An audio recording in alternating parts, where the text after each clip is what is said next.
Hello student, आज हम लोग समझेंगे समरूप आकृतियां और सर्वांगसम आकृतियां क्या होती है। समरूप आकृतियां और सर्वांगसम आकृतियां में क्या होती है फर्क, उसको समझेंगे, बढ़िया तरीके से समझेंगे। और आज आपकी समरूप आकृति और सर्वांगसम आकृतियां की बेसिक क्लास होगी। इसमें जितने भी इंपॉर्टेंट कॉन्सेप्ट हो सकते हैं दोनों को अलग अलग तरीके से समझने का, उसको हम लोग समझेंगे। और यकीन मानिए आज की क्लास के बाद आपको कभी भी समरूप आकृति और सर्वांगसम आकृति में प्रॉब्लम नहीं होगी। क्यों है दोनों अलग, किस प्रकार से है अलग, सिमिलर फिगर्स और कॉन्ग्रुएंस फिगर में डिफरेंट क्या होती है, इन सब चीजों के बारे में इस क्लास में हम सीखेंगे, बेहतरीन तरीके से समझेंगे।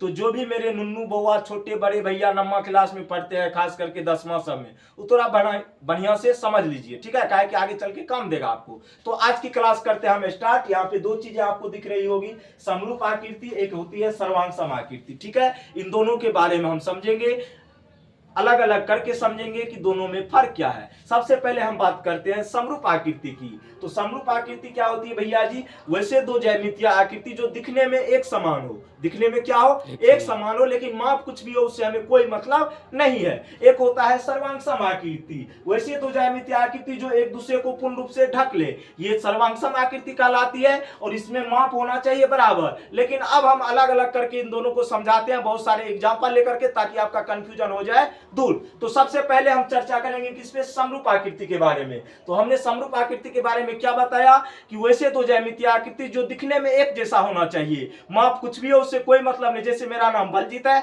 तो एक और बलजीत मान चलो राजेश से आ गया, लेकिन दिखने में दोनों एक समान है, हाइट कुछ भी उससे कोई मतलब नहीं है, तो क्या हो गया, समरूप हो गया। क्या हो गया, समरूप। लेकिन यहाँ पे हम बात करेंगे ज्यामितीय आकृति की। किसकी बात करेंगे, ज्यामितीय आकृति। तो पहला एग्जाम्पल हम यहाँ पे लेते हैं बउआ, सबसे पहले दिमाग में डाल लो कि वैसी दो ज्यामितीय आकृति जो दिखने में एक समान हो, माप कुछ भी हो उससे हमें कोई मतलब नहीं है, दोनों समरूप कहलाएगी। जैसे पहला हम यहाँ पे एक रेखाखंड ले लेते हैं, एक रेखाखंड ले लेते हैं ए और बी, इसका नाम दे दिए। और एक और हम रेखाखंड ले लेते हैं पी और क्यू। क्या ले लेते हैं बउआ, पी और क्यू। अब दोनों दिखने में क्या है, एक जैसा है, दोनों दिखने में क्या है, एक जैसा है। तो ये दोनों आकृति क्या कहलाएगी, समरूप कहलाएगी। क्या कहलाएगी, समरूप कहलाएगी। देखो बउआ, ये छोटा है, क्या है, बड़ा है, तो माप से इस पे कोई फर्क पड़ा नहीं पड़ा, मतलब ये क्या है, समरूप है। तो मतलब दो रेखाखंड क्या होती है, समान होती है। दो रेखाखंड क्या होती, सॉरी, समरूप होती है। क्या होती है, समरूप होती है। दो रेखाखंड क्या होती है, समरूप होती है। तो ये भी पॉइंट हो गया भैया, दो रेखाखंड आपस में क्या होते हैं, समरूप होते हैं। दो रेखाखंड समरूप होती है। ओके, आप कहेंगे सर बिल्कुल कोई दिक्कत नहीं है। अगला पॉइंट को हम लोग इसमें समझेंगे। एग्जाम्पल नंबर 2 ले लेते हैं। जैसे वो यहाँ पे हम बना देते हैं क्या, जैसे ये एक वृत्त है आपका, एक ये वृत्त है, ठीक है। इसका सेंटर O है और इसका सेंटर क्या है, P है। क्या है, P है।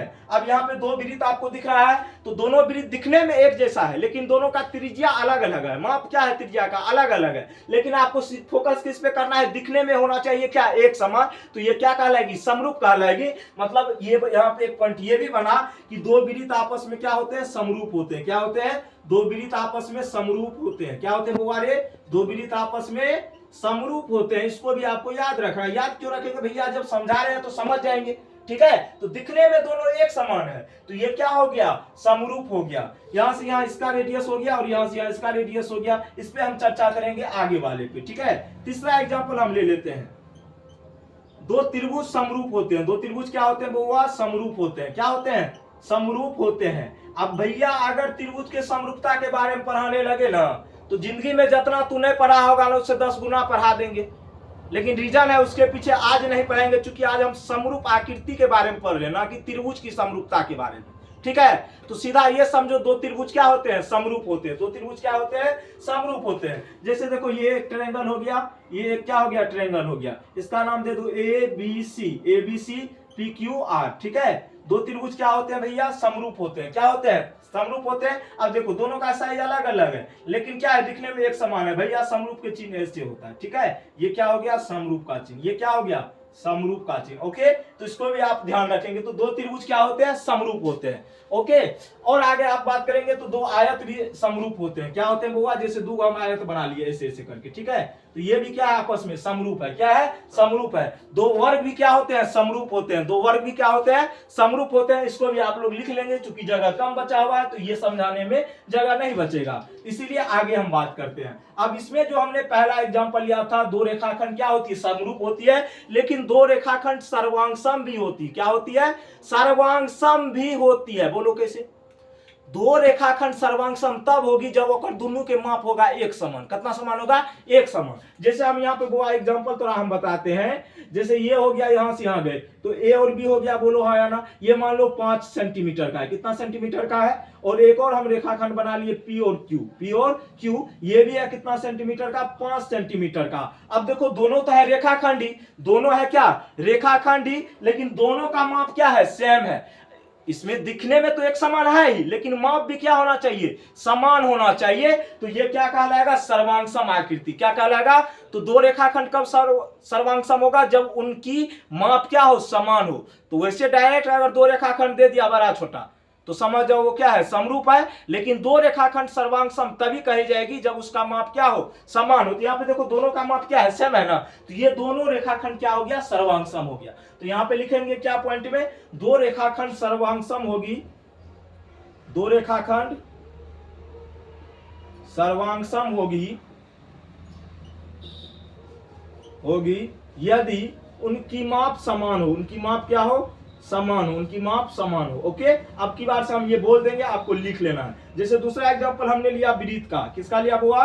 वृत्त का। ठीक है, अब देखो इसका त्रिज्या मान लो 2 सेंटीमीटर है, इसका भी कितना सेंटीमीटर है? 2 सेंटीमीटर। बड़ा छोटा हम बनाने में हो सकता है। ठीक है, अब देखो भैया जब 2 ही सेंटीमीटर इसका भी त्रिज्या है, इसका भी 2 सेंटीमीटर त्रिज्या है, तो दोनों वृत्त तो बराबर ही बनेगा।